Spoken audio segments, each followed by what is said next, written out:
Greetings!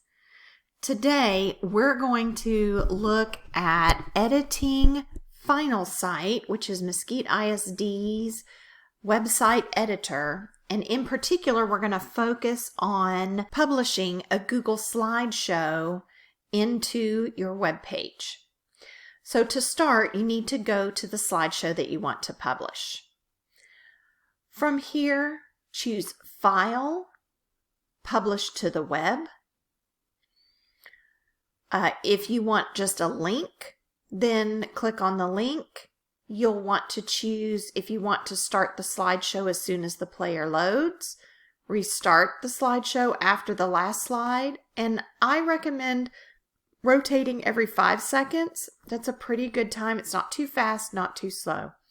However, if you want to embed it so that the slideshow actually shows on your web page and people don't have to click to see it, you want to choose Embed. Keep your slide size medium. Auto advance every 5 seconds.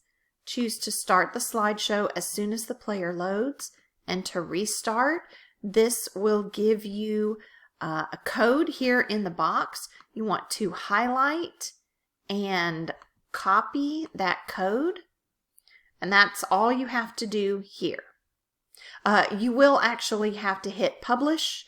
This one has already been published, so I don't have to do that, but there'll be a little green publish button. You'll have to click publish. It'll give a box. It'll say, do you really want to publish? You hit publish again, and then it'll give you this code that you then copy. Then go over to Final Site.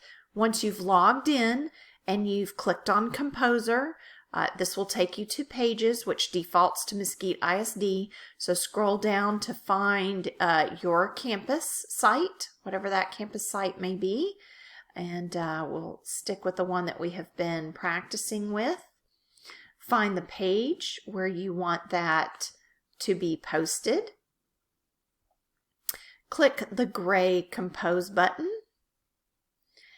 And let's say that wherever you want to put it, you just need to add content. So I can add it at the top, or I can add it really anywhere on the page. Click Add Content. Click inside that content box. Choose the first icon, which is the source code for that content. Paste your code that you just copied and click Save. And that's it. That's all you have to do. Now, if you have it in a nice big content space like this, just leaving the code as is just fine. However, let's say that we're going to go into one of these panels. Let's say that actually you wanted it to be a layout. And so you have maybe a 2-column layout, and you want that slideshow to go inside that layout. So here are my 2 columns. I'm going to add the element to column. Choose Standard. Choose Content. Click to add the content. Click to add the source code. And now I'm pasting. But before I hit Save, under Height, I want to change this. You'll see kind of where my cursor is circling. You want to look for that height, keep the quotation marks, and just change the number to 300.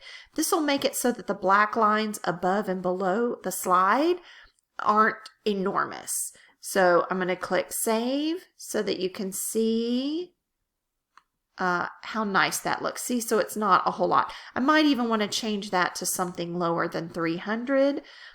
When I click back inside the content, you'll see I just see a gray box. Click on that source and then look for the word height. Looks like it's now at the top. I think maybe I'll change this to 250. Click Save. There we go. And that's a little bit more reasonable amount of black at the top and the bottom.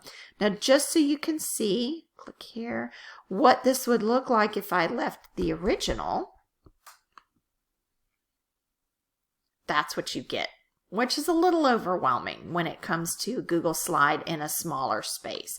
So you just have to play around mostly with the height. The width, it's just going to fill whatever the container that it's in. It's going to fill that. So don't worry about the width. It's just this height right here that you want to change. I mean, even if I change it to 200, let's see what that does to it. And now you're just getting the slide. See, there's just a bare little minimum of black above and below the slide. And that is how you embed Google Slides into your slideshow. Don't forget, whenever you change your page, to make sure you click publish so that that page is published for everyone to see. As always, if you have any questions at all, please feel free to contact Library Services or your campus librarian. We are always happy to help.